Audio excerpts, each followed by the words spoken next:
When Tasha Rivers walked into the Meadowville dojo, she knew she stood out in her blue GI and yellow belt, but she never imagined the confrontation that awaited her. Harlan Voss and his crew of teenage black belt bullies saw her as an easy target. They mocked her size, blocked her path, and filmed every insult, certain they would capture a viral moment of humiliation. But when they pushed too far, Tasha stepped onto the mat. In moments, the so-called champions were flat on the ground. The bullies believed they were untouchable, but they could not have been more wrong. The dojo carries the familiar scent of sweat and polished wood, a scent that usually brings comfort, but today feels thick with tension. Sunlight streams through the high windows, casting long shadows across the training mats. Students wrap up their final drills, their movements sharp and practiced. Most wear crisp white GIs with black belts tied precisely at their waists, a sea of uniformity that makes Tasha's blue G and yellow belt stand out. Tasha keeps her eyes down, focusing on her own space as she performs the ritual bow before stepping off the mat. Her movements are deliberate, respectful, just as her grandfather taught her. The worn canvas of her gear bag beckons from the corner, promising escape from another tense class. "Hey there, mascot." Harlan's voice cuts through the general shuffle of students gathering their things. He stands with perfect posture, his black belt tied with meticulous precision, every inch his father's son. "Leaving so soon?" Quentin and Damon flank him, creating a loose circle around Tasha. Their grins mirror Harlan's, all teeth and no warmth. Quentin's GI is still pristine despite the workout, while Damon's shows signs of actual training, dark patches of sweat visible around his collar. "Some of us have homework," Tasha says quietly, trying to step around them. The other students pretend not to notice, hurrying to gather their things and leave. No one wants to get caught in Harlan's crosshairs. "But you're missing the best part of class," Quentin chimes in, shifting to block her path. "The real training." Tasha feels her heart rate pick up, but keeps her face neutral. Her grandfather's voice echoes in her head. "Stay calm. They're looking for a reaction." Harlan steps closer, his voice dropping to a stage whisper. "You know, I've been wondering something. How many marshmallows do you think it took to make you that size?" A few nervous giggles ripple through the remaining students. "Probably enough to fill that GI," Quentin adds, earning an approving nod from Harlan. "I mean, look at it. It's practically bursting." Tasha notices phones appearing in hands around the dojo, held at careful angles. She recognizes the hungry look in the observer's eyes. They're waiting for a show. "Excuse me," she says firmly, attempting to move past them again. Her grandfather's rule pounds in her head. Walk away twice. This is attempt number 1. Damon, who's been unusually quiet, shifts uncomfortably, but doesn't break ranks with his friends. "Maybe we should just let her—" No. Harlan interrupts, his smile growing sharper. "I've got a better idea. How about a friendly sparring match? You know, show everyone what that yellow belt's worth."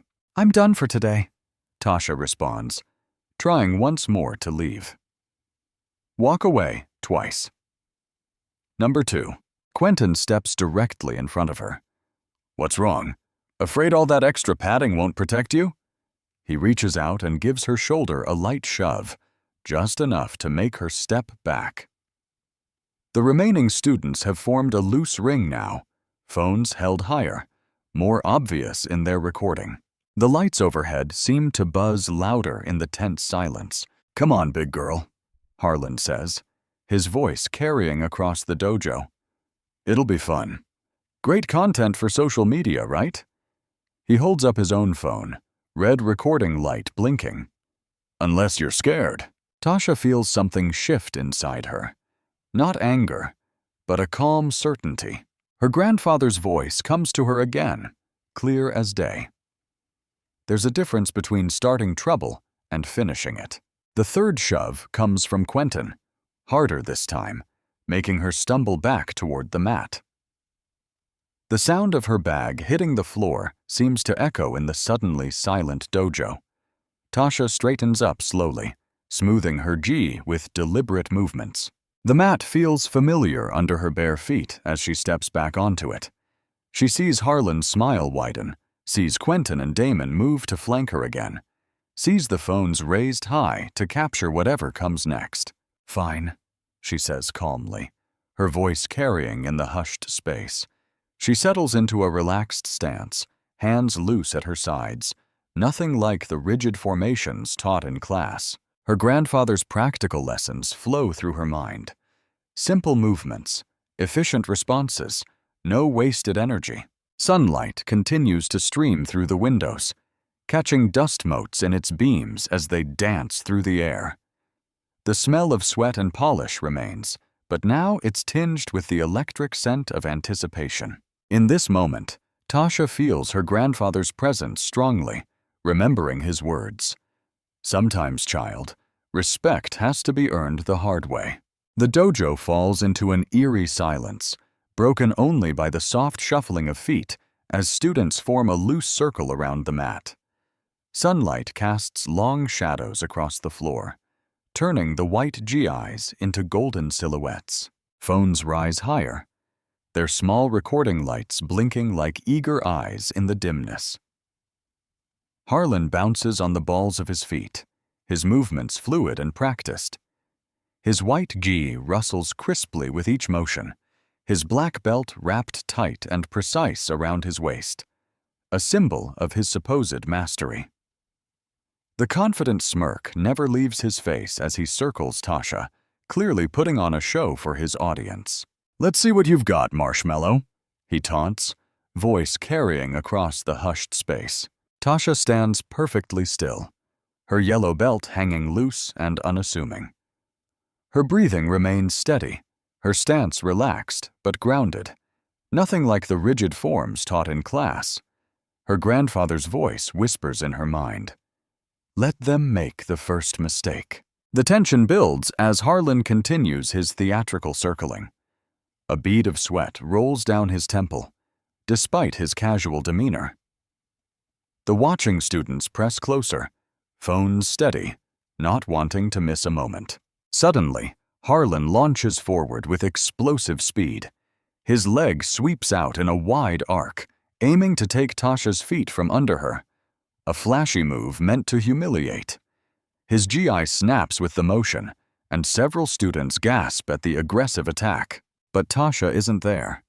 With shocking precision, she steps just beyond his reach. Her movement is minimal, efficient, almost casual. Before Harlan can recover, her hand locks around his extended wrist.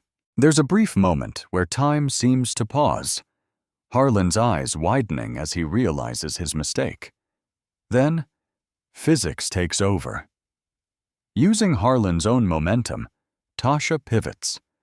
Her hip drops slightly, her grip adjusts, and suddenly, Harlan is airborne. The flip is textbook perfect, but with real force behind it. Harlan's back hits the mat with a thunderous crack that echoes through the dojo like a gunshot. The collective gasp from the crowd is just as loud. Phones waver as students stumble back, shocked by the violent reversal. Harlan lies spread-eagled on the mat, all his arrogance knocked out of him along with his breath. Quentin's face contorts with rage. "You little—" he snarls, charging forward with raised fists. His black belt whips behind him as he rushes in, form abandoned in favor of raw aggression. He's bigger than Harlan, his muscles straining against his GI, clearly expecting to overwhelm her with pure strength. Tasha shifts her weight slightly, appearing almost bored. As Quentin reaches her, she steps into his charge instead of away. Her hip meets his forward momentum, her hands find his GI, and suddenly Quentin's world spins. The hip throw is perfect. Minimal effort, maximum effect. Quentin crashes down hard beside Harlan. His impact makes the mat shudder. The sound of muscle hitting the floor seems to shake the whole dojo. Students scramble back further, their phones now shaking as they record, whispers rising like a wave. "Did you see that?" She dropped them like nothing. 2 black belts in moments. Harlan pushes himself up on shaky arms, his face as red as a stop sign. His perfectly styled hair is disheveled, his gi askew, and his typical swagger completely gone. Quentin groans beside him, making no move to stand. "Damon!" Harlan's voice cracks with humiliation and rage. "Take her down!" Damon stands frozen at the edge of the mat, his face pale. He looks from his fallen friends to Tasha, who hasn't even broken a sweat. His hands tremble slightly at his sides. The crowd watches with bated breath, phones still recording every moment. Tasha maintains her relaxed stance, watching Damon with calm eyes. Her grandfather's teachings echo again. The strongest position is one where you don't need to prove anything.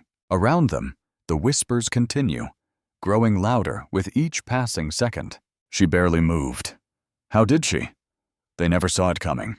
Damon shifts his weight from foot to foot, his black belt suddenly feeling very heavy around his waist. The dojo seems to hold its breath, waiting to see what he'll do. Harlan's command hangs in the air, but the evidence of what happens to those who follow his orders lies groaning on the mat. "Damon!" Harlan's voice rises higher, more desperate. "Do it now!" The sound of the air conditioning kicking on makes several students jump. Phones continue to record, capturing every moment of hesitation, every second of this unexpected turn of events. The previously orderly dojo has transformed into a scene of chaos.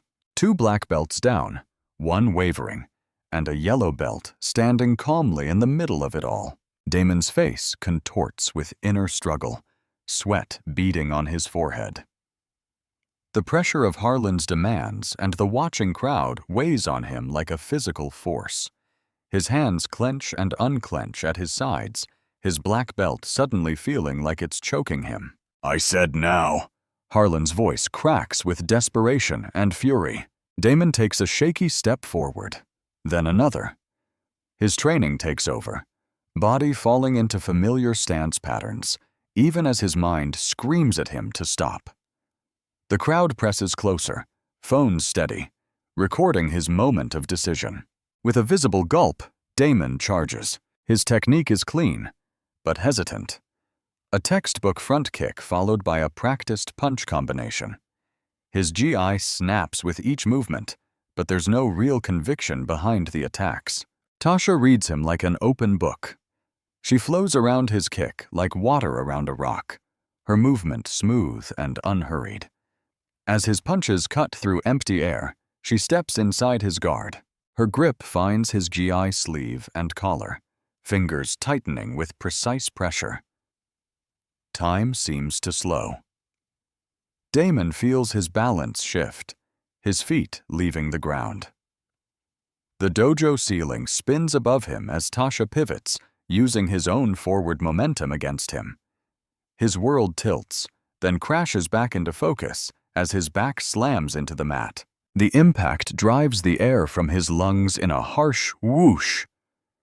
He lies there, staring up at the lights, his gi tangled around him. The throw was clean, controlled, and completely devastating to his ego. 3 black belts, the dojo's pride, Coach Victor Voss's star students, lie sprawled across the mat like scattered bowling pins. Their groans mix with the growing murmur of the crowd. Harlan pushes himself to his knees, his face a dangerous shade of purple. Quentin rolls onto his side, clutching his ribs. Damon just stays down, something between relief and shame washing over him. The silence breaks. A single clap echoes through the dojo, then another. Soon, scattered applause ripples through the watching students.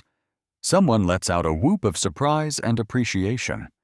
Nervous laughter follows, the kind that comes when something impossible has just happened. 3 black belts. How did she? That was amazing.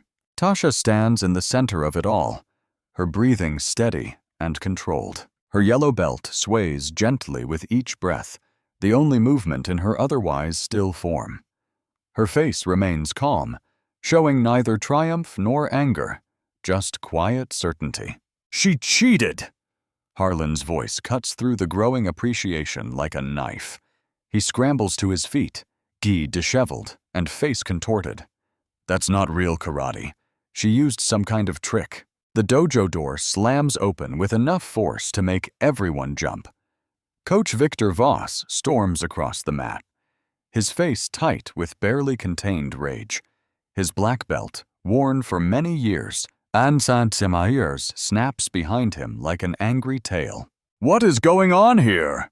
His voice booms across the space, silencing the whispers and killing the applause. His eyes take in the scene.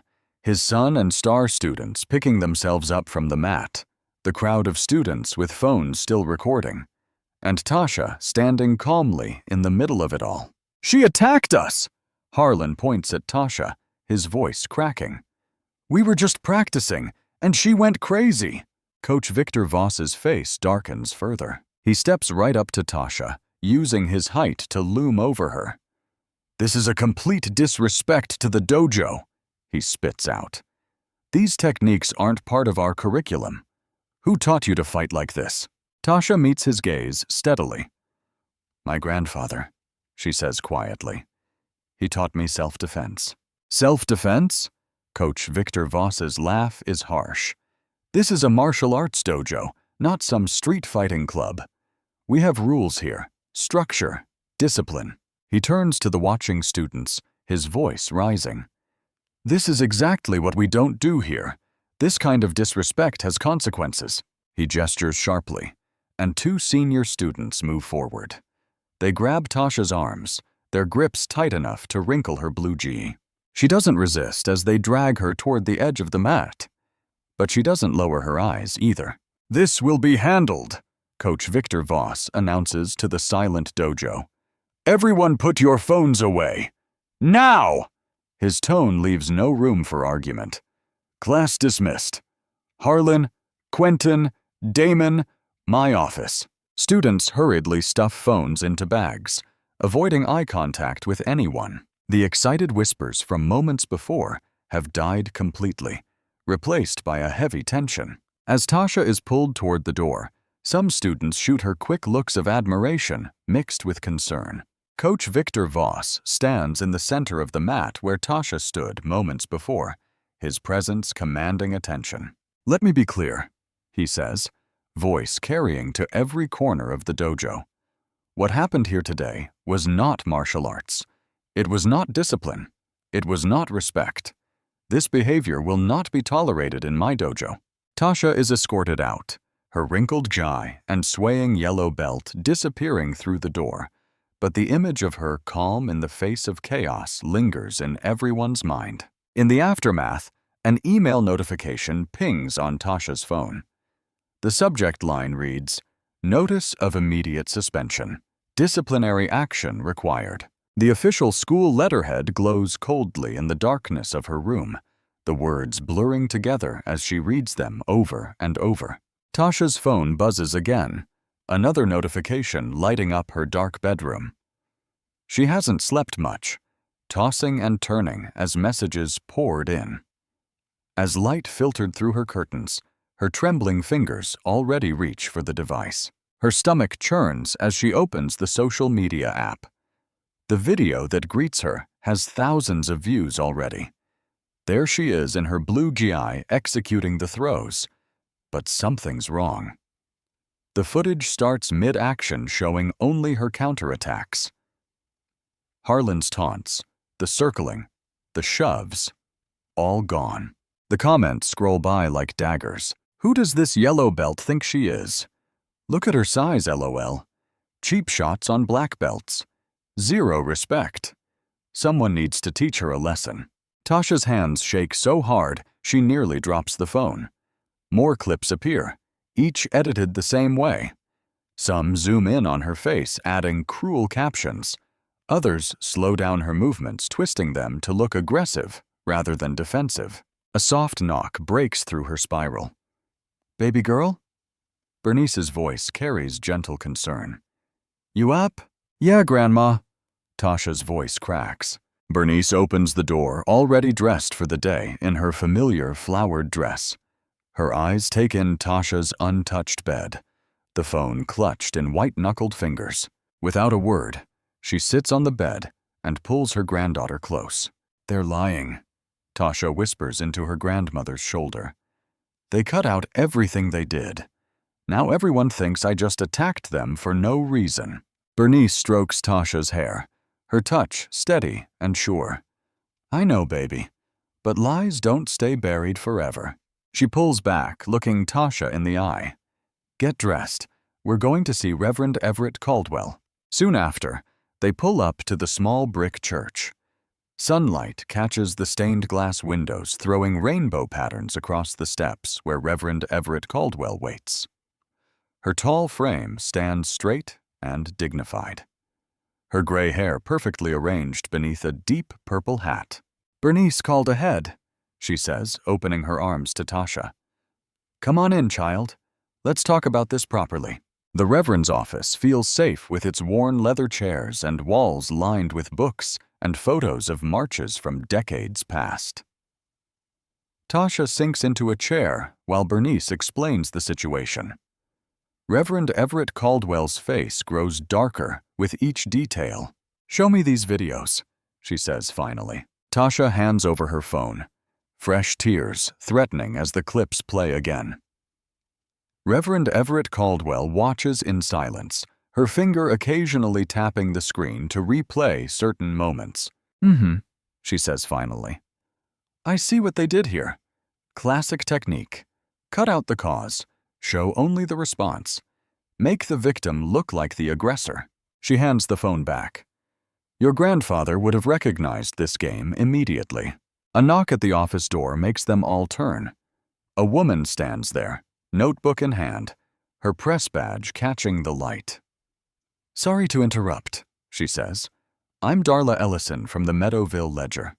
I was hoping to speak with Tasha Rivers. Reverend Everett Caldwell starts to rise, but Bernice touches her arm.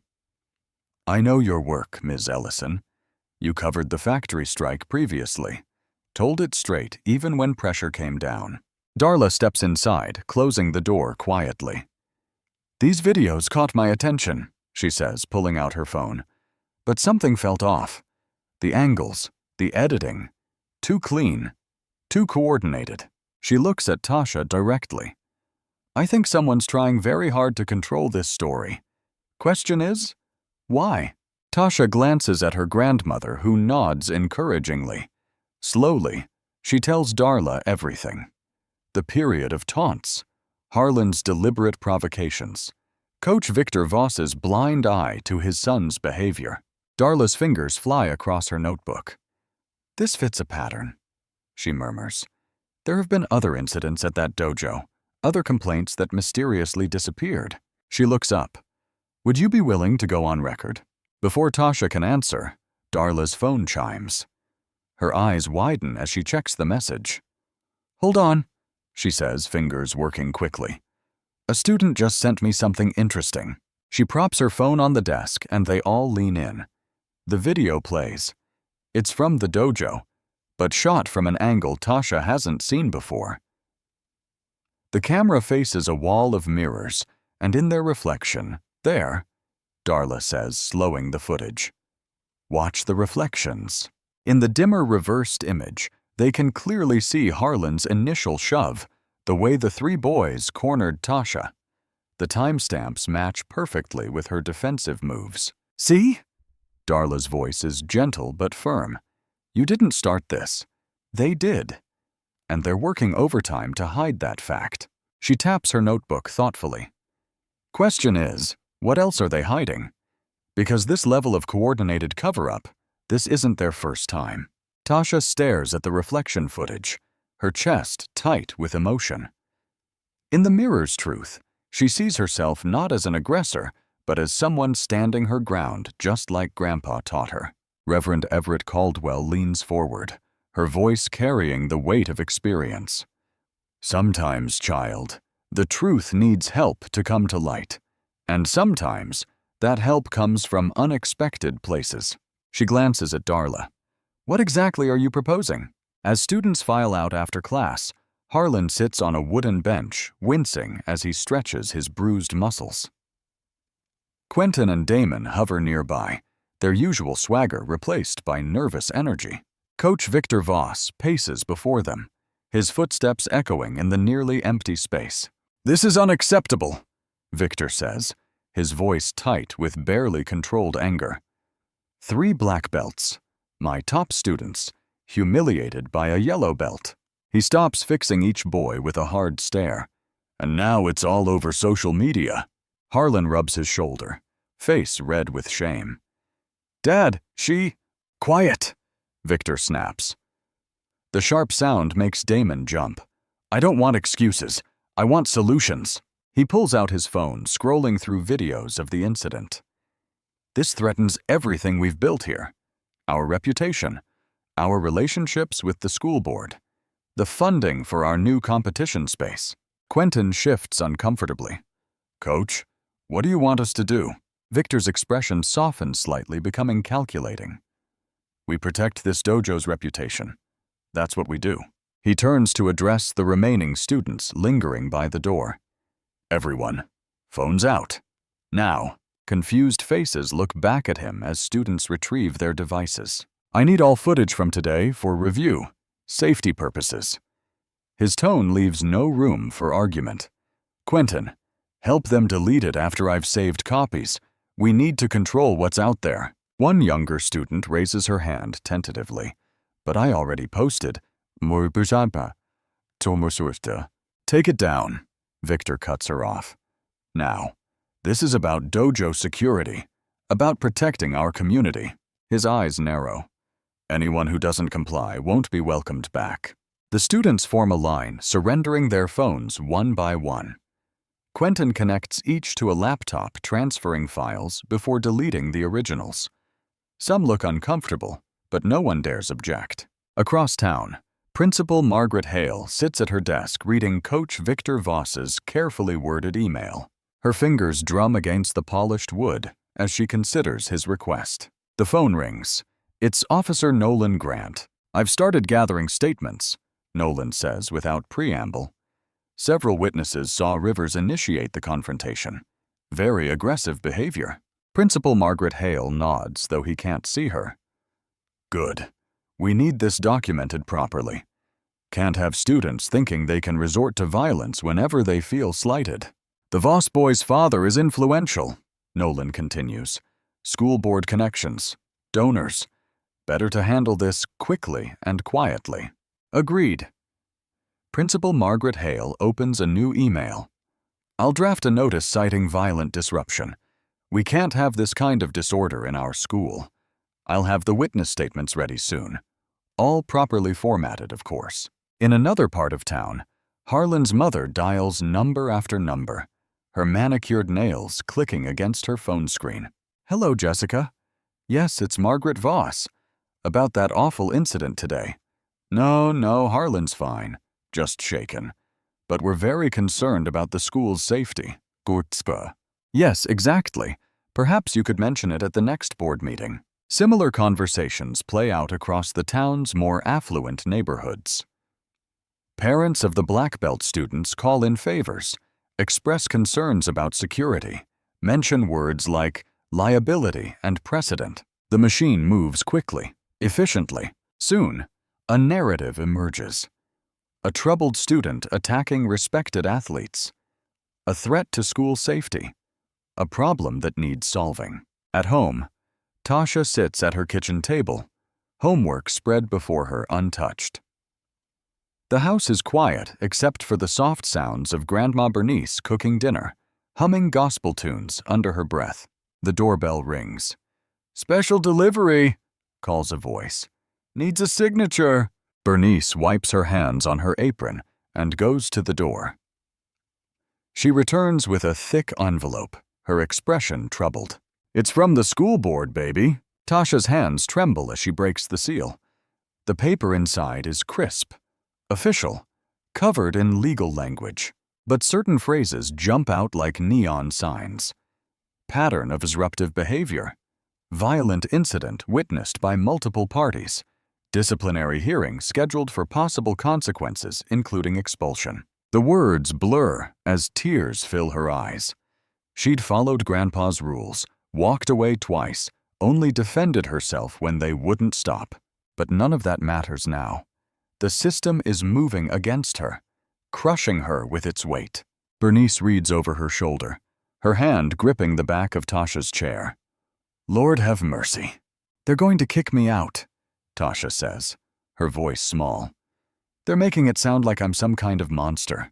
The kitchen timer dings, but Bernice ignores it. She pulls out a chair and sits beside her granddaughter, taking the letter with gentle hands. Your grandfather faced worse than this, she says softly. And he taught you more than just those moves. He taught you about standing up to bullies, even when those bullies wear suits and carry titles. Tasha stares at the official seal at the top of the page, at the signatures of people who'd never even spoken to her, people who'd already decided she was guilty. The smell of Bernice's cooking fills the kitchen, familiar, comforting. But even that can't ease the cold knot of fear in her stomach. The notice sits between them on the table, its threats spelled out in cold, bureaucratic language. In the period leading to the hearing, to fight a system that's already decided her fate. The kitchen grows quiet, except for the soft ticking of the old clock on the wall. Tasha's yellow belt lies crumpled on the table next to the hearing notice, its color a stark contrast against the white paper. Her shoulders slump as she stares at nothing, the weight of the system's attack pressing down on her. Bernice watches her granddaughter from across the table, recognition flickering in her eyes. She's seen this look before. On her husband Levon's face, decades ago. On her own face in harder times. The look of someone good being ground down by something bigger than themselves. Stay right there, baby, Bernice says, pushing herself up from the table. Her house shoes shuffle against the linoleum as she disappears down the hallway toward her bedroom. Tasha barely nods, lost in her thoughts. The suspension notice seems to mock her from its place on the table. All those official words twisting everything around, making her self-defense sound like some kind of violent rampage. She can almost hear Coach Victor Voss's voice reading it, dripping with fake concern about safety and proper conduct. Bernice returns carrying a weathered leather book, its edges soft and worn from years of handling. She sets it carefully on the table, pushing aside the school notice. Your grandfather had something to say about days like this, she says, her fingers trailing lovingly over the cover. Grandpa's ledger? Tasha asks, sitting up straighter. She'd seen the book before, but never really looked inside. Levon Rivers had kept it close, writing in it late into the night sometimes. Bernice opens it carefully, revealing pages dense with neat handwriting. Your grandfather wasn't just teaching you those moves for fun, you know. Everything he did had purpose. She turns a few pages, scanning the familiar words. Here, listen to this. Tasha leans forward as her grandmother reads. They got buildings, but we got truth. They got papers, but we got people. Fists win moments. Truth wins battles. Bernice looks up. That was during the factory strike of '82. They tried to fire all the black workers, claimed we were underperforming, had all kinds of official-looking documents saying so. What happened? Tasha asks, drawn in despite her worry. We organized, gathered evidence, built our case piece by piece. Bernice turns another page, revealing carefully drawn charts and lists of names. Your grandfather knew you couldn't fight power with just muscle. You need strategy, documentation, community. Tasha pulls the ledger closer, studying the neat columns of dates and events. Between the lines of text are little diagrams, layouts of meeting places, arrows showing march routes, notes about which officials could be reasoned with and which ones were lost causes. See here? Bernice points to a particularly detailed page. This is how we proved the factory was lying about performance numbers. Levon had everyone keep their own records. When management showed their fake reports, we had the truth ready. As Tasha reads, something starts to stir inside her. A feeling different from the helpless anger of before. These pages show something else. Careful planning, patient gathering of facts, the slow but steady work of exposing lies. "But Grandma," she says, "this is different. They're making it sound like I'm dangerous, like I just attacked those boys for no reason." Bernice's hand covers hers. "Baby, it's never different. It's always the same game. People with power trying to write the story their way. But your grandfather taught me something important. Truth leaves tracks. You just have to know how to find them." Together, they turn more pages. Tasha sees notes about camera angles during protests, lists of witnesses, carefully saved newspaper clippings that contradicted official statements. Her grandfather had documented everything, building case after case against injustice. "Look at this," Bernice says, pointing to a diagram. It shows a meeting hall with an X through it, and beside it, a series of smaller circles representing people's homes. When they locked us out of the Union Hall, Levon organized living room meetings all across town. 10 people here, 15 there. By the time they realized what was happening, we had half the town talking about the truth. Tasha runs her fingers over the faded ink. "When they close the room, move the room," she reads aloud. The words seem to vibrate with possibility. "That's right," Bernice nods. "They think they can control this by keeping it all official and behind closed doors. But truth finds its way out. It always does." Tasha looks at her yellow belt with new eyes. It's not just a symbol of rank anymore. It's evidence. Every tug and wrinkle in it tells the story of what really happened.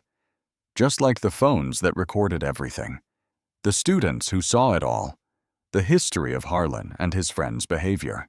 "Grandpa knew what he was doing," she says slowly, "teaching me those moves. It wasn't just about defending myself, was it?" "No, baby." Bernice's voice is soft but strong.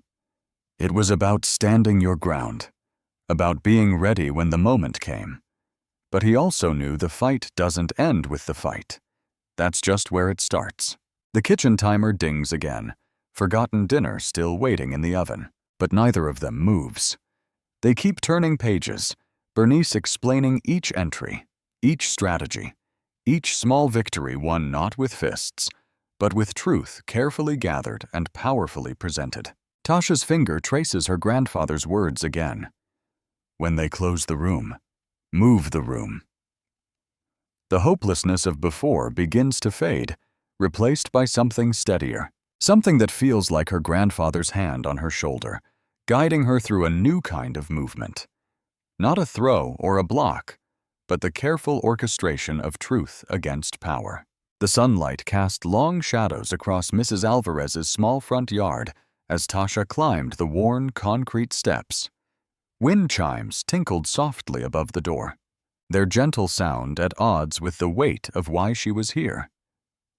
She adjusted the strap of her bag, Grandpa's ledger tucked safely inside, and rang the doorbell. Footsteps shuffled inside, and the door opened to reveal Mrs. Alvarez, still wearing her blue cafeteria uniform from the morning shift. Her eyes were tired but kind as she recognized Tasha. Come in," she said, ushering Tasha through a narrow hallway decorated with family photos. "I've been expecting you since Reverend Everett Caldwell called." The living room was small but neat, with plastic covers protecting the fabric of an old floral couch. A fan whirred quietly in the corner, stirring the heavy air. Mrs. Alvarez gestured for Tasha to sit. "Would you like some water? I just made fresh lemonade, too." "Lemonade would be nice. Thank you," Tasha replied, pulling out her grandfather's ledger and a notebook. She could hear ice cubes clinking in the kitchen. Mrs. Alvarez returned with 2 tall glasses, condensation already beading on the sides. She settled into a worn armchair across from Tasha, smoothing her uniform skirt with nervous hands. "I should have spoken up sooner," she said quietly, more to herself than to Tasha. "Those boys, it wasn't just you they targeted." Tasha took a sip of lemonade, letting the tart sweetness steady her. "Can you tell me what you saw? Everything you remember?" Mrs. Alvarez's story spilled out like water from a broken dam. Harlan and his friends had been terrorizing younger students in the lunch line for some time, cutting in front, knocking trays, making comments about people's food or appearance. "They always made it look like jokes," she said, twisting a tissue in her hands. "But you could see the hurt in those kids' faces." "Did you report it?" Tasha asked, pen moving steadily across her notebook page. "Several times." Mrs. Alvarez's voice hardened. "First to Principal Margaret Hale, then to the school board. Last time directly to Coach Victor Voss, since everyone kept saying what good boys they were, how he'd straighten them out." She gave a bitter laugh. "Next day my hours got cut. Budget reasons, they said." A knock at the door makes them both jump. It was Mr. Sato, the night janitor, still in his gray work clothes despite the weekend. Mrs. Alvarez had called him too. "I saw everything," he said without preamble, settling onto the couch next to Tasha. "Those boys would wait until the hallways were almost empty. I cleaned up more knocked-down books than I can count." Tasha's pen flew across the pages as Mr. Sato described incident after incident.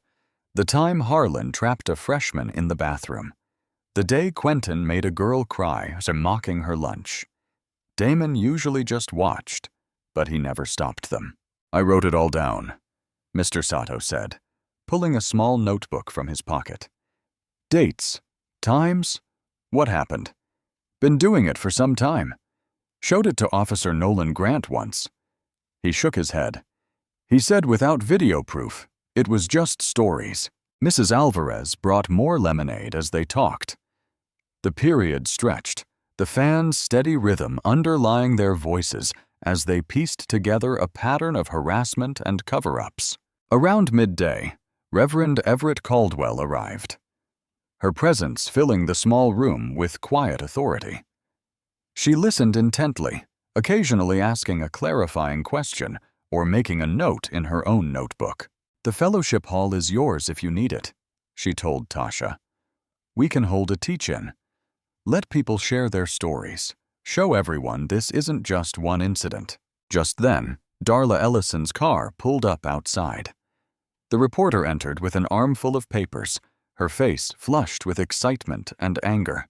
"You're not going to believe what I found," she said, spreading documents across Mrs. Alvarez's coffee table. "Financial records. The school's been paying the dojo for safety training programs, a significant amount last year alone. But there's no record of any actual programs." They all leaned in to look. Purchase orders, contracts, board meeting minutes, all showing money flowing between the school and the dojo. "And look at the dates," Darla pointed out. "Each payment lines up with when complaints about the boys were filed.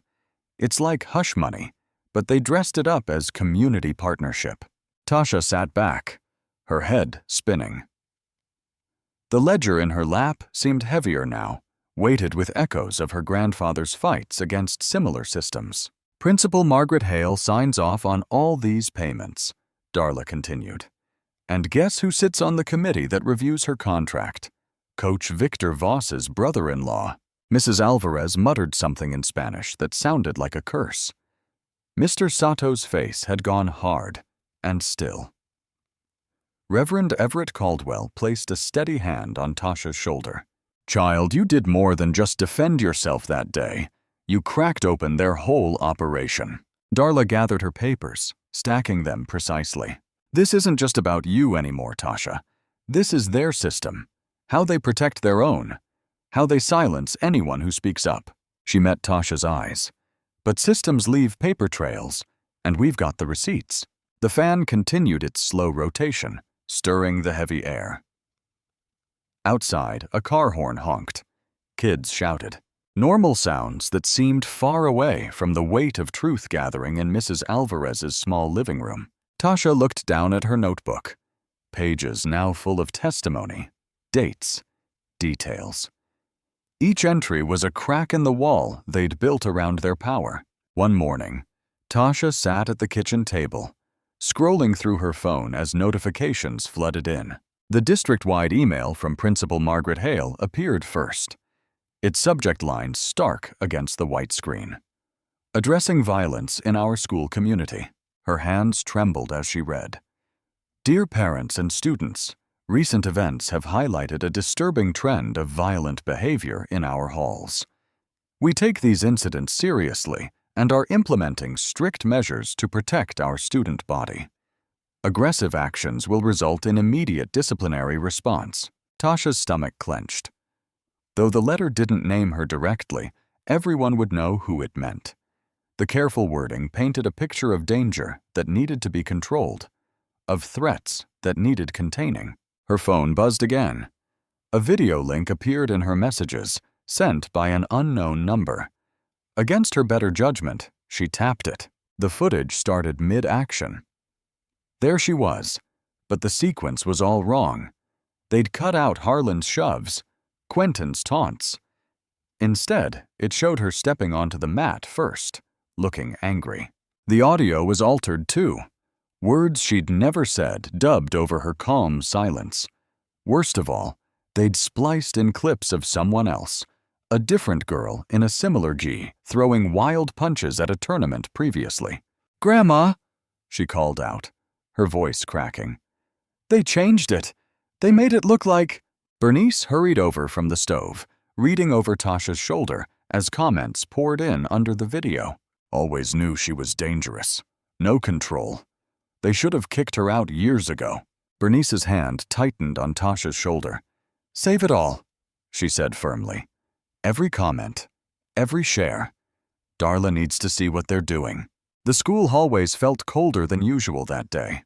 Students whispered as Tasha passed, some pulling away like she might explode at any moment.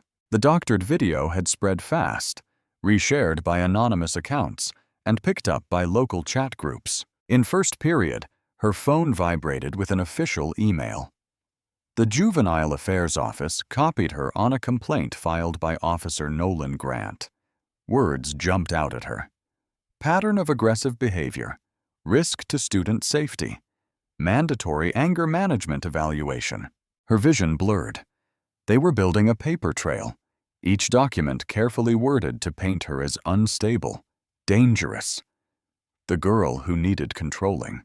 During the midday meal, she sat alone in the library, watching the view count climb on the edited video. New versions appeared hourly, each one cutting the footage differently, adding sinister music or slow motion to make her defensive moves look vicious. The whispers followed her through afternoon classes. "I heard she attacked them for no reason. My mom says she's got a record. Coach Victor Voss is going to press charges." Each rumor built on the last, growing wilder, darker. By the final period, she overheard someone claim she'd put 3 students in the hospital before coming to this school. The truth was drowning in their carefully crafted fiction. The walk home felt endless. Cars slowed as they passed her, parents staring with mixture of fear and judgment. A group of middle school kids crossed the street when they saw her coming. One boy pointing and whispering to his friends. At dinner, Tasha pushed her food around her plate. The smell of Grandma's cooking unable to break through her nausea. The silence in their small kitchen felt heavy, broken only by the soft clink of forks and the distant sound of traffic. "They're erasing me," she finally whispered, her voice barely audible. "They're erasing me before I can even breathe." Bernice set down her fork. "Baby girl, look at me." Tasha raised her eyes slowly, meeting her grandmother's steady gaze. "They're trying," Bernice acknowledged. "They're using every trick they know. Fear, lies, paperwork, making you small before you can stand tall." She reached across the table, taking Tasha's hand. "But they forgot something important." "What's that?" "You've got your grandfather's spine and my memory. We know these moves. Been watching them try this dance for generations." Bernice squeezed her hand. "And you know what else? Tasha shook her head. Every lie they tell, every video they doctor, every false report they file. That's not just meanness. That's fear. They're scared of the truth you carry. Outside, a car alarm started wailing, its piercing sound cutting through the evening quiet. Tasha stared at her untouched dinner, thinking about the weight of truth versus the volume of leads. The machine was big, with countless moving parts, all grinding away at her story, her character, her very self. But Grandma was right. They were scared. Why else go to such lengths? Why build such elaborate fictions if one girl's truth wasn't threatening enough to shake their whole system? The car alarm finally fell silent, leaving behind a ringing emptiness. In that quiet, Tasha remembered her grandfather's words from the ledger. They can paper over the truth, but they can't make it disappear. Truth's got roots, goes deep. Just got to protect those roots until it's strong enough to break through.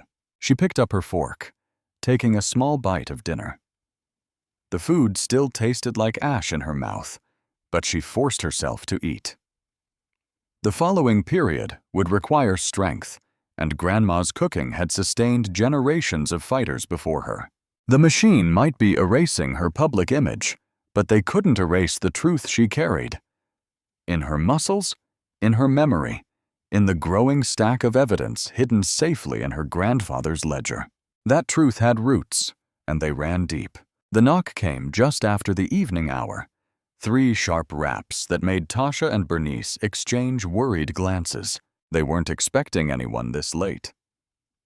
Bernice peered through the peephole, then stepped back with surprise. It's that boy from the dojo, the quiet one. Tasha's heart skipped. Damon? She opened the door to find him shifting from foot to foot on their small porch, his face half hidden by the shadows. He wore a plain hoodie instead of his usual dojo gear, and his eyes darted nervously to the street behind him. Can I come in? His voice cracked. Please? Bernice ushered him inside, closing the door firmly. In the warm kitchen light, Damon looked pale and drawn, like he hadn't slept properly in days. His hands wouldn't stop fidgeting with the strings of his hoodie. I'm sorry, he blurted out before anyone could speak. I'm so sorry about everything. The fight, the videos, all of it. It wasn't supposed to go like this. Tasha sat down at the kitchen table, keeping her movements slow and careful, like approaching a spooked animal. What wasn't supposed to go like this, Damon? He swallowed hard. Harlan. He planned it all. That day at the dojo, it wasn't spontaneous.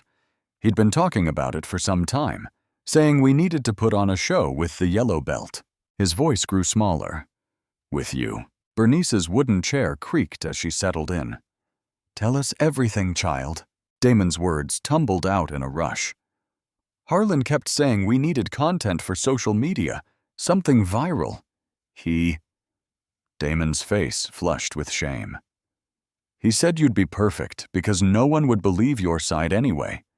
He made us practice the setup, told us exactly what to say, where to stand so the phones would catch everything.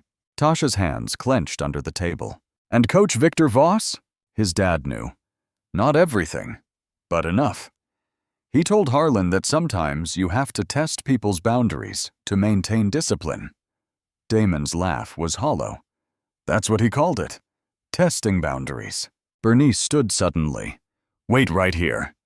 She disappeared into the living room, returning with her phone and Darla's business card. This needs to be on record. Soon after, Darla arrived, her reporter's notebook already in hand. She set up her phone to record while Damon spoke, his voice growing steadier as he shared details. Screenshots of group chats where Harlan laid out the plan. Timestamps of when Coach Victor Voss suggested which students to target for discipline lessons. Screen recordings of conversations about editing footage to tell the right story. I saved everything, Damon said, pulling out his own phone. Harlan thinks I deleted it all like he told us to, but he opened a hidden folder, revealing dozens of files. I couldn't. It wasn't right. Darla leaned forward. You understand what sharing this means? There could be consequences. Damon's hands trembled slightly as he transferred the files. I know. Harlan's already threatening people who speak up. Yesterday, he cornered Jamie from the junior class just for saying the video looked edited. Are you sure about this? Tasha asked softly. They'll come after you. They're already coming after you, he replied. And you didn't do anything wrong. I did. I helped them set you up because I was scared of losing my spot, my belt, He trailed off, staring at his hands.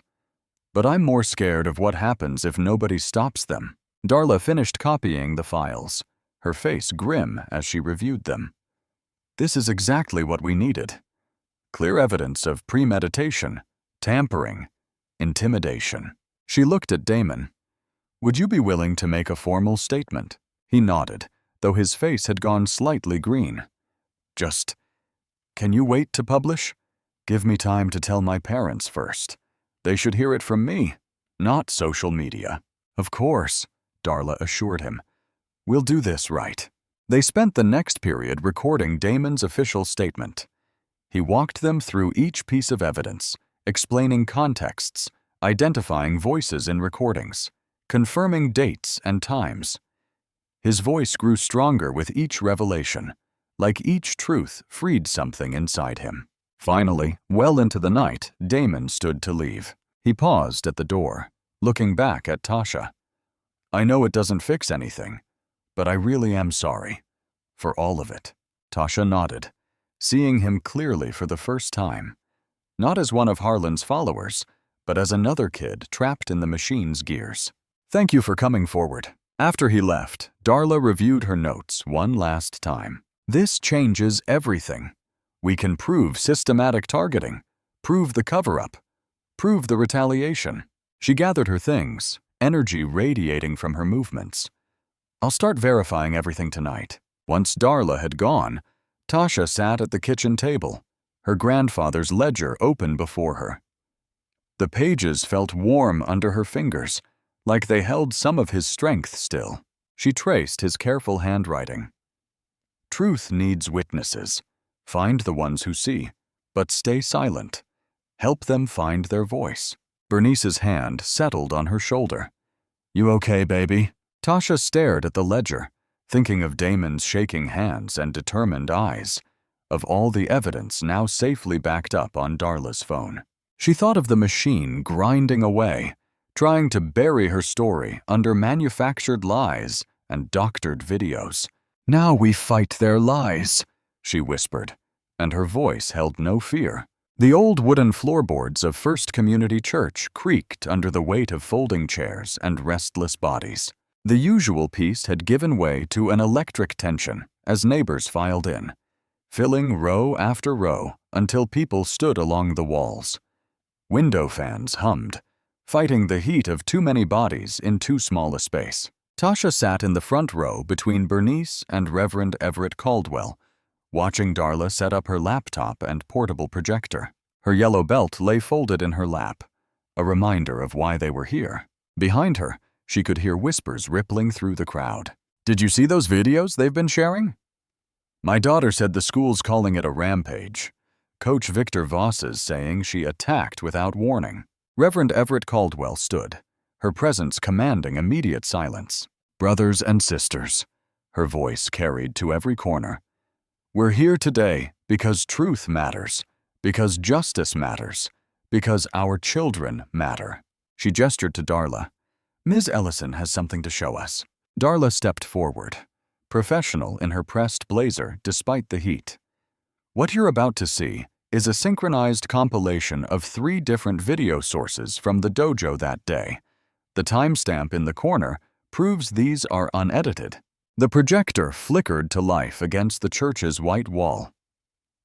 The footage started with a wide shot from a security camera showing Tasha trying to leave practice. In perfect sync, a student's phone recording showed Harlan and his friends circling her. A third angle, caught in a mirror's reflection, captured Harlan's deliberate shove. Someone in the crowd gasped as the push played out in crystal clarity. The synchronized videos continued, showing Tasha's precise, minimal movements. No flashy kicks, no aggressive strikes, just clean defensive techniques that ended the confrontation in moments. The audio picked up Harlan's taunts before, his cursing after. "Now," Darla said, freezing the frame, "compare this to the edited version being circulated." She played the doctored clip that had been spreading, the one that started mid-action and made Tasha look like the aggressor. Angry murmurs filled the church. Mrs. Thompson, who'd taught for many years, stood up. "They cut out everything that showed those boys starting it." "Exactly," Darla confirmed. "And we have evidence this wasn't just casual editing." She pulled up screenshots of Harlan's group chats, the ones Damon had provided. These messages show the setup was planned. They intended to provoke and film a reaction.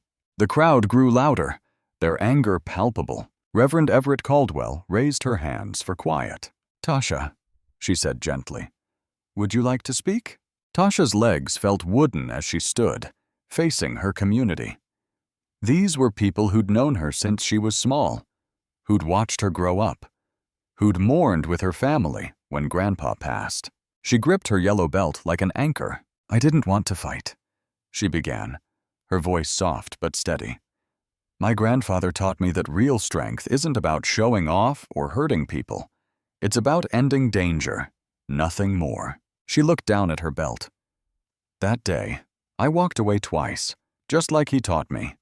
But when they wouldn't stop," she raised her eyes to the crowd, "I didn't fight for pride. I fought to end danger." "Amen," called out Mr. Jenkins from the back.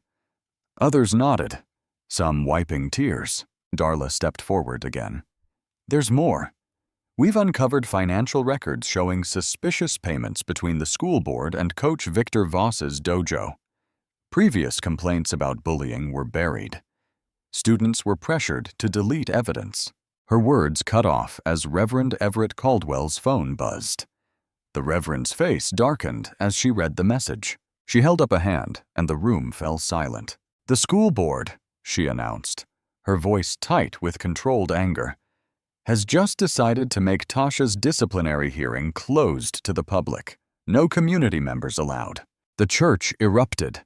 Parents jumped to their feet, voices overlapping in outrage. Ms. Peterson, the cafeteria worker who'd testified about previous bullying, shouted, "They can't hide this. They're trying to bury it," called another voice. "Not this time." That was Mrs. Thompson again, standing tall despite her years. "We didn't march in the 60s to let them pull these tricks now." Bernice gripped Tasha's hand as the crowd's anger swelled. Tasha squeezed back, watching Reverend Everett Caldwell's face harden. The Reverend stood motionless, reading the text message again. Her jaw set in a way that spoke of battles long fought, and the determination to fight another. Light streamed through the stained glass windows, casting rainbow shadows across the agitated crowd. Church fans fluttered like nervous birds, and the old wooden floors groaned beneath shifting feet. In the midst of the chaos, Tasha felt strangely calm. She looked down at her grandfather's belt in her lap, remembering his words about moving the room when they tried to close it. Around her, the community's voices rose and fell like waves, angry, protective, determined. These were the witnesses her grandfather had written about in his ledger. These were the voices that refused to stay silent. Reverend Everett Caldwell's phone buzzed again in her tight grip, but she didn't look at it. Her eyes remained fixed on some distant point, her expression carved from granite, while the light painted her collar with strips of red and gold. Light cast long shadows through the church windows as Tasha helped fold chairs. Her arms ached, but the physical work felt good, a way to process everything that had happened during the forum. The smell of old wood and lemon polish filled her nose as she stacked each metal chair with a soft clang. Mrs. Thompson insisted on helping despite her age, her arthritic hands gripping chair after chair. "You showed real dignity today, child," she said, pausing to catch her breath. "Your grandfather would be proud." Tasha managed a small smile, remembering how Grandpa Levan used to say dignity wasn't about winning. It was about standing firm in your truth. The thought warmed her as she worked, despite the uncertainty ahead. Bernice and Reverend Everett Caldwell stood near the pulpit, heads bent over papers, probably planning their next move now that the board had closed the hearing. Darla had left to file her story, promising to keep digging into the financial connections she'd uncovered. The peace of cleanup duty shattered as sirens pierced the air. At first, they seemed distant, but they grew louder with each passing second. Red lights flashed through the stained glass, painting emergency patterns across the walls.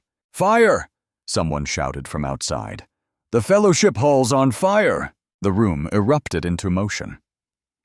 Reverend Everett Caldwell ran for the side door, her robes billowing. Tasha dropped the chair she was holding and followed the crowd streaming outside. The fellowship hall, the simple building where they held community dinners and youth groups, was engulfed in flames. Orange tongues licked up the white siding, black smoke billowing against the darkening sky. The heat hit Tasha's face like a physical wall. "Dear Lord," Mrs. Thompson whispered, clutching her chest. Fire trucks screamed into the parking lot, their red lights spinning across shocked faces. Firefighters jumped out, dragging hoses, shouting orders. The crowd moved back as water arced through the air, steam hissing where it met flames. Tasha found herself pressed against Bernice's side, watching helplessly as the place where she'd attended so many community gatherings burned. The fellowship hall had been where they'd held Grandpa's memorial service, where she'd learned to draw in summer art classes, where just recently they'd planned this very forum. When the flames were finally out, the fire chief spoke to Reverend Everett Caldwell. His words carried across the parking lot. "Looks electrical. Old wiring, probably." But Tasha saw the look that passed between Reverend Everett Caldwell and Bernice. The same look flickered across other faces in the crowd. No one said it out loud, but the timing was too convenient. The message too clear. Later, Tasha checked her email before school, hoping for news about her art scholarship application. The response made her stomach drop. "Dear Ms. Rivers, your application has been deferred pending behavioral review. Recent incidents have raised concerns." She closed the laptop, hands shaking. They were cutting off every path forward, one by one. At school, the hallways felt different. Students who'd been friendly previously now avoided her eyes. Teachers spoke to her in careful, distant tones. During the midday meal, she overheard a freshman telling his friend, "My dad says we shouldn't get involved. It's not worth the trouble." The fear spread like ripples in a pond. The cafeteria worker who'd testified about previous bullying called in sick. The janitor who'd shared his documentation suddenly couldn't remember specific dates. Even some church members found excuses not to return Bernice's calls. That evening, Tasha sat at their kitchen table, staring at her yellow belt. The edges were fraying slightly. Like her hope, she thought. The smell of smoke still clung to her clothes from the fire, mixing with the familiar scent of Bernice's cooking. "They're winning," she whispered, her voice cracking. "Everyone's too scared now." Bernice turned from the stove, wooden spoon in hand. "Baby girl, the scholarship committee won't even look at my portfolio anymore." Tasha's words tumbled out faster. "Nobody will talk to me at school. They burned down the fellowship hall just to show they could, and everyone knows it. But nobody can prove it, and—" Her voice broke completely. Tears she'd been holding back all day spilled over. Bernice crossed the kitchen in 3 steps, wrapping strong arms around her granddaughter. Tasha buried her face in her grandmother's shoulder, sobbing like she hadn't since she was small. "They closed every door," she choked out. "The hearing, the scholarship, the fellowship hall? They're making sure we can't fight back." Bernice's hand stroked her hair, steady and sure. For a long moment, she just held Tasha, letting her cry. The kitchen clock ticked softly, marking time as the last sunlight faded outside their windows. Finally, Bernice spoke, her voice low and firm against Tasha's ear. "They closed the room," she whispered. "Now move the room," Tasha hiccuped, her grandfather's words echoing in her grandmother's voice. She pulled back slightly, wiping her eyes with the back of her hand. "What? Your grandfather didn't just write those words," Bernice said. "He lived them. When they locked the courthouse doors, he held court on the courthouse steps. When they closed the meeting halls, he moved the meetings to porches and parks." She cupped Tasha's tear-stained face in her hands. "They think walls and doors give them power, but truth doesn't need walls, baby girl. Truth just needs voices." The kitchen was quiet except for the gentle bubbling of whatever was cooking on the stove. Through the window, Tasha could see the first stars appearing in the evening sky. Her tears slowed as she leaned into her grandmother's strength, feeling the weight of generations who'd faced down fear before her. The kitchen felt different in the early light. Steam rose from coffee cups as Tasha sat with Bernice at their worn wooden table. Grandpa Levon's ledger lay open between them. Its pages yellowed with age, but filled with clear, determined handwriting. Reverend Everett Caldwell arrived first, carrying a box of still-warm donuts. Darla followed minutes later, her reporter's notebook already in hand. Mr. Thompson, who'd served in the military with Grandpa Levon, eased into a chair while his wife poured him coffee. Other faces Tasha knew from church filtered in. Mrs. Sato, who taught Tai Chi in the park. Mr. Alvarez, who'd organized union meetings for many years. "The board thinks they won by closing that hearing," Bernice said, her finger tracing Levon's neat script. "But my husband knew something they forgot. Public space belongs to the public." Tasha nodded slowly, remembering how the videos of her takedowns had spread. "They can control what happens inside their buildings," she said, "but they can't control what people see in the open." "Exactly." Darla spread documents across the table. Permit applications, press contacts, legal codes. "The town green is designated public space, First Amendment protected. They can't stop us from gathering there." Mr. Thompson leaned forward, his military bearing still evident despite his age. "We veterans could demonstrate alongside you. Show how self-defense is about protection, not aggression, just like your grandfather taught. And I can teach proper falling techniques," Mrs. Sato added. "Show how what you did was about safety, not harm." The plan took shape over coffee and donuts. Reverend Everett Caldwell would handle the permits. Mr. Alvarez knew union folks who could bring portable speakers and help set up. Mrs. Thompson had connections with the senior center. Dozens of elderly residents who'd witnessed years of the dojo's privileged treatment. "We do it all at once," Darla said, making notes. "The demonstration draws attention while we release everything we've gathered. The financial records showing Dwyer's deals with the school, the testimony about previous incidents, Damon's videos showing the full context. And this." Reverend Everett Caldwell pulled out legal papers, a formal civil rights complaint. The ACLU helped draft it. Discrimination, retaliation, pattern of bias. "We file it the same hour. Copy to the State Attorney General." Tasha studied the complaint. Her name was at the top, but below it were others. The cafeteria worker who'd been silenced, students who'd faced similar treatment, parents who'd tried to report bullying. She wasn't alone anymore. "They'll try to stop us," she said quietly. "Let them try." Bernice's voice held steel. "Your grandfather taught me, when they build walls, we build bridges. When they close doors, we open windows. When they hide truth in back rooms, we bring it to the town square." The planning continued as the period stretched. Mrs. Sato drew a diagram of the green, marking spots for demonstrations. Mr. Alvarez calculated how many chairs they'd need for elderly supporters. Darla built a timeline for releasing information to multiple news outlets simultaneously. "We'll need security," Mr. Thompson said. "Not everyone will like this." "Already handled," Reverend Everett Caldwell replied. "I spoke with Sergeant Martinez. She's not happy about how Officer Nolan Grant handled things. She'll have community officers present, ones who understand the difference between keeping peace and taking sides. Tasha absorbed it all, watching these adults, these pillars of her community, build something larger than any single incident. This wasn't just about her fight in the dojo anymore.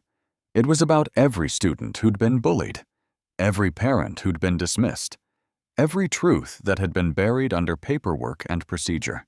"What about the boys?" she asked suddenly. "Harlan, Quentin, Damon. They'll have a choice to make," Darla said. "Damon's already chosen truth. The others, well, sometimes seeing justice happen in the open changes people." The sun climbed higher as they finalized details. Permits would be filed that afternoon. The press packet would go out to multiple different outlets. Veterans and seniors would spread the word through their networks. Even the fire, meant to frighten them, had only made their resolve stronger. Finally, as people began gathering their things, Tasha slipped upstairs to her room. Her blue jai hung clean in the closet, her yellow belt coiled on the shelf below. She lifted the belt, feeling its familiar weight. Not white for beginner, not black for expert. Yellow, the color of caution lights and morning sun. She tied it around her waist, adjusting the knot with careful fingers. In the mirror, she saw more than just herself. She saw her grandfather's quiet strength, her grandmother's unwavering faith, her community's collective courage. Back downstairs, the kitchen had nearly emptied. Bernice stood by the sink, washing coffee cups. She turned as Tasha entered, noting the belt with approval. "They tried to erase me," Tasha said, touching the yellow fabric. "Made me invisible in their clips. Twisted everything I did. Tried to burn away our gathering place." She squared her shoulders, feeling the belt's gentle pressure. "But this time, they can't erase me. We're taking it all into the light." Morning dew still clung to the grass as volunteers set up folding chairs on the town green. The space transformed with each passing minute. Portable speakers appeared, handmade signs sprouted like flowers, and livestream equipment glinted in the strengthening sunlight. Mrs. Sato led a small group marking the demonstration area with bright yoga mats, while Mr. Thompson directed veterans setting up a semicircle of seats for the elderly. Tasha stood back, watching the preparation. Her blue gi felt crisp and clean against her skin. The yellow belt, a band of sunlight around her waist. Bernice adjusted Tasha's collar with gentle fingers, smoothing non-existent wrinkles. "Remember what your grandfather said about public spaces?" Bernice asked softly. "They belong to everyone," Tasha replied. "So they belong to truth." The crowd grew steadily. Church members arrived carrying water bottles and programs. Union workers showed up in their jackets, some still wearing work boots from early shifts. Seniors from the community center settled into the front rows, armed with paper fans against the warming day. Parents who'd had their own run-ins with the school's selective justice system stood in clusters, comparing notes. Darla moved through the gathering, checking her phone and conferring with other reporters who'd arrived from neighboring towns. Each held copies of the press packet, thick with financial records, testimony transcripts, and time-stamped screenshots showing the careful editing of video evidence. 5 minutes, Reverend Everett Caldwell called out. She stood near the temporary podium, sorting papers with practiced calm. Behind her, a large screen had been set up to display video evidence. Tasha took deep breaths, centering herself as she'd learned in countless practice sessions. The grass felt springy beneath her bare feet. She thought of all the times she'd been told to make herself smaller, to take up less space, to accept whatever treatment others decided she deserved. Not today. The crowd hushed as Reverend Everett Caldwell stepped to the podium. "We gather today," she began, her voice carrying clearly across the green, "to witness truth in the open air."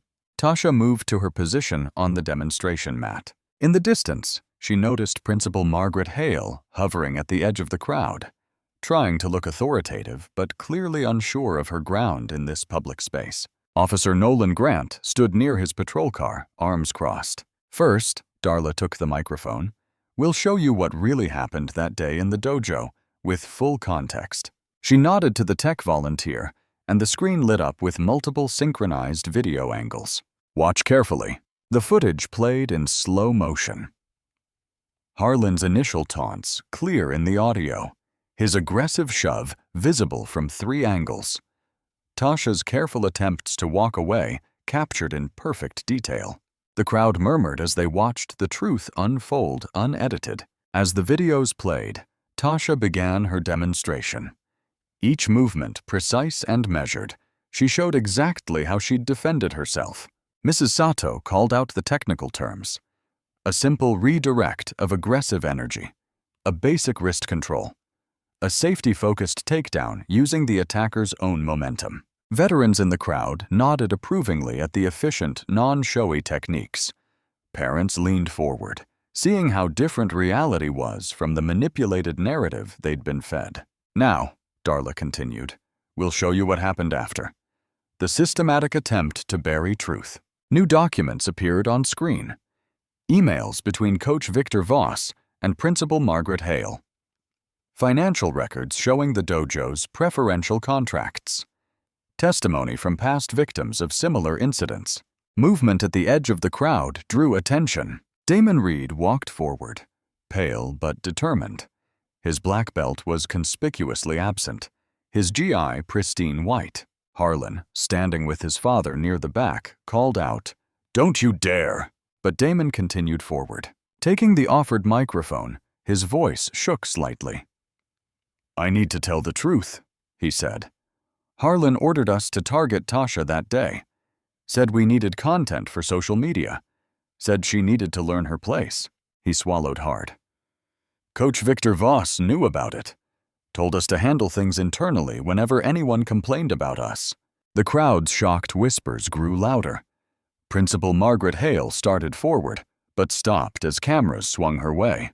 Coach Victor Voss's face had turned an alarming shade of red. "There's more," Damon continued. "Officer Nolan Grant told us what to write in our witness statements. Said to focus on Tasha's aggression and leave out everything else. The school board—" He paused, gathering courage. "They knew about other incidents.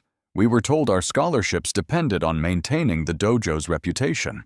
Phones throughout the crowd suddenly buzzed and chimed with notifications. Darla checked her screen, a smile breaking across her face.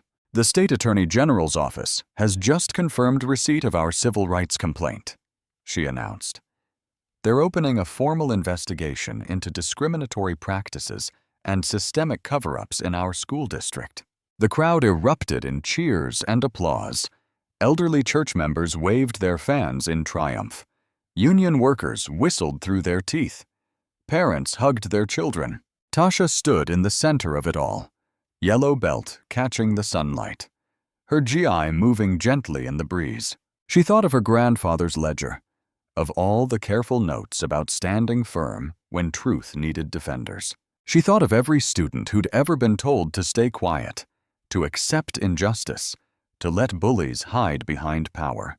The truth was here now, in the open air, impossible to erase or edit or hide behind closed doors. Whatever came next, that fact wouldn't change. They had moved the room just as Grandpa Levon had taught. They had brought the light.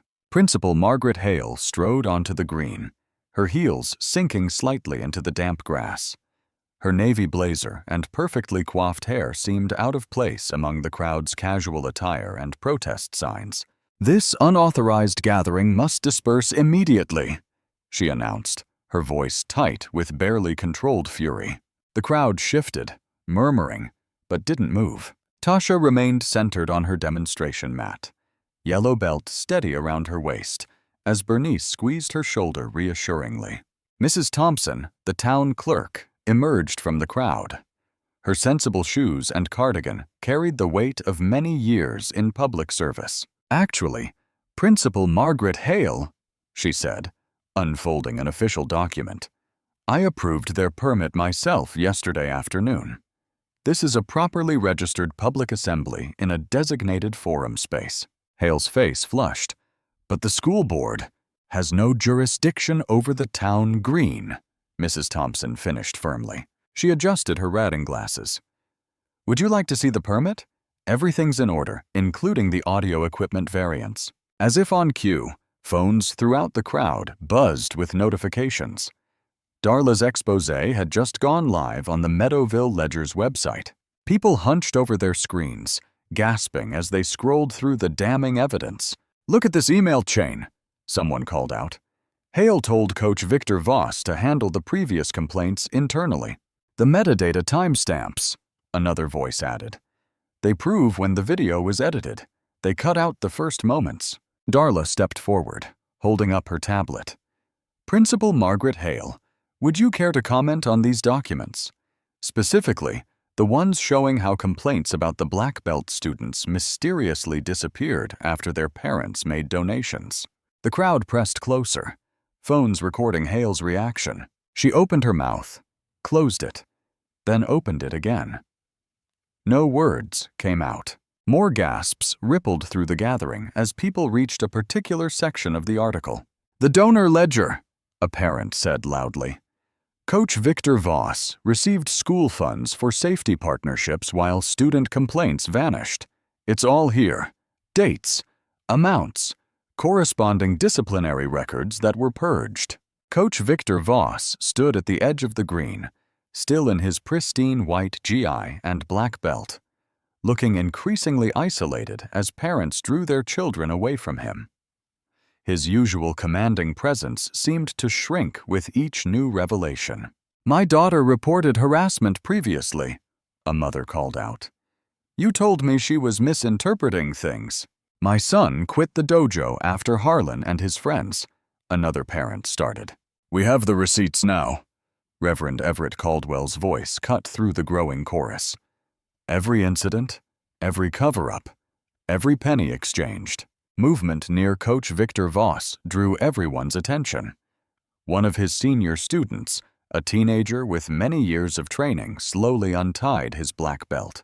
The black fabric whispered as it slid free of his GI. Without a word, the student walked to where Victor stood and dropped the belt at his former teacher's feet. The soft thump seemed to echo across the suddenly silent green. Another student followed, then another. Black belts fell like dark rain around Victor's feet. Each hollow impact marked another loss of trust, another rejection of his corrupted authority. This isn't what martial arts should be, one student said, voice breaking. You taught us about honor, but you didn't live it. Hale tried one last time to assert control. This is a deliberate attempt to damage reputations. No, Tasha spoke up, her clear voice carrying across the green. This is truth finding its way into the light, like water finding its path downhill. You can't stop it anymore. The crowd began to move, a slow rhythm building. We see you, someone called out. Others took up the chant. We see you. We see you. The words swelled, becoming a wave of accountability washing over the green. Parents, students, workers, elders, all voices joined together, bearing witness to years of buried injustice finally exposed. Hale's perfect posture crumbled. Her shoulders sagged as she backed away from the podium, her heels leaving small divots in the grass. The carefully maintained facade of authority dissolved under the weight of revealed truth. Coach Victor Voss stood frozen, surrounded by discarded black belts, symbols of respect and achievement transformed into accusations at his feet. His white GI, usually a mark of his position, now seemed to highlight his isolation against the colorful crowd of united community members. Light streamed through the fellowship hall's new windows, casting warm rectangles across freshly painted walls. The smell of pizza mingled with drying paint and sawdust as volunteers put finishing touches on the renovated space. Bernice Rivers stood near the entrance, passing out paper plates and napkins, her face glowing with satisfaction. Looking good, isn't it? Mr. Jackson, a retired carpenter who'd led the rebuilding effort, stepped back to admire the refinished hardwood floor. Better than before, if you ask me. Tasha helped arrange folding chairs along the walls, each one donated by a different family in the community. Some bore small brass plates with names, silent testimonies to the unity that had emerged from conflict. "The union folks really came through with the electrical work," Reverend Everett Caldwell said, testing a new light switch. "Everything up to code, and then some." The rebuild had become a symbol of community healing. After the disciplinary hearings concluded and the truth prevailed, people wanted to do more than just witness justice. They wanted to build something lasting from it. News clippings covered one bulletin board, telling the story of accountability. Coach Victor Voss's suspension pending investigation into financial misconduct. Principal Margaret Hale's hasty early retirement announcement. Officer Nolan Grant's reassignment to desk duty while Internal Affairs reviewed his conduct. Harlan's lost scholarship opportunities after multiple universities withdrew their offers. But more important were the changes that followed. The school board, under intense public pressure, had passed new oversight requirements. Every disciplinary action now required review by a community panel. Anonymous reporting systems were established. Training programs on bias and accountability became mandatory for all staff. "Remember when they tried to make this place feel small?" Bernice asked, watching Tasha arrange practice mats for the afternoon's class. "Now look at it." The fellowship hall had doubled as a meeting space during the rebuilding, hosting everything from youth groups to senior citizen coffee hours. Today would mark its official reopening, starting with Tasha's first free community self-defense class. People began filtering in, carrying water bottles and wearing comfortable clothes. There were grandmothers in tracksuits, middle school kids in t-shirts, parents with young children. No pristine white GIs or rigid hierarchies, just neighbors ready to learn. "You nervous?" Bernice asked, helping Tasha set up 3 orange traffic cones at the front of the room. Tasha adjusted her yellow belt, still proud against her blue G. "Not anymore," she said. "These people know the real story. They were part of writing it." The choir members arrived early, settling into chairs along the back wall. They'd been practicing a special arrangement of "We Shall Not Be Moved" for the occasion. Ms. Dorothy, the choir director, gave Tasha an encouraging wink. Darla Ellison slipped in quietly with her notebook, now a familiar presence at community events. Her coverage of the dojo incident had earned her a promotion and regular column focused on local accountability journalism. "Mind if I observe?" she asked. "You helped make this possible," Tasha replied. "You belong here as much as anyone." The room filled quickly. Some faces Tasha recognized from the town green protest. Others were new, drawn by word of mouth about a different kind of martial arts class, one focused on dignity rather than dominance. Reverend Everett Caldwell stepped forward to welcome everyone. "This space," she said, gesturing to the rebuilt walls, "represents more than just repairs. It represents our commitment to each other. When they tried to silence truth with fear, we answered with unity. When they closed doors, we built new ones." Tasha moved to the center of the practice area, her yellow belt catching the sunlight. "Self-defense isn't about showing off or hurting others," she began. "It's about knowing your worth and protecting it. My grandfather taught me that before he passed." She pointed to the 3 orange traffic cones.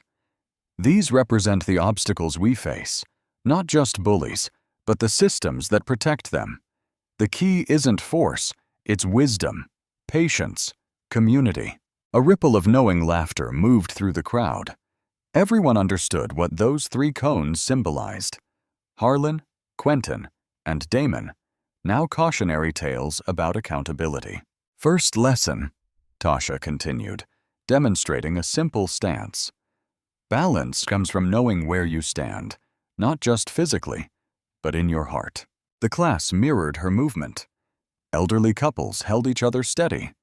Parents guided small children. Teenagers who once watched viral videos of the dojo incident now watched Tasha with respect, not mockery. Second lesson: we're stronger together. Tasha paired people up, teaching basic partner exercises. Notice how supporting each other makes both people more stable. The choir began to hum softly. The familiar melody of "We Shall Not Be Moved," providing a gentle rhythm for the movements. The sound filled the rebuilt space like a blessing. Bernice watched from near the entrance, wiping her eyes with a tissue. She could almost see Levon's spirit in the room, in the way Tasha carried herself, in the quiet strength that had nothing to prove but everything to protect. "We moved the room," Tasha whispered, catching her grandmother's eye. The words carried the weight of victory, not just over bullies in a dojo, but over the machinery of silence and privilege that had protected them. Light softened, casting long shadows through the new windows. The choir's harmony wrapped around the practicing figures like a shield. In this moment, justice wasn't just an idea or a hope. It was as real as the rebuilt walls, as tangible as the yellow belt around Tasha's waist, as true as the community moving together in steady, determined rhythm. I hope you enjoyed that story. Please share it with your friends and subscribe so that you do not miss out on the next one. In the meantime, I have handpicked 2 stories for you that I think you will enjoy. Have a great day.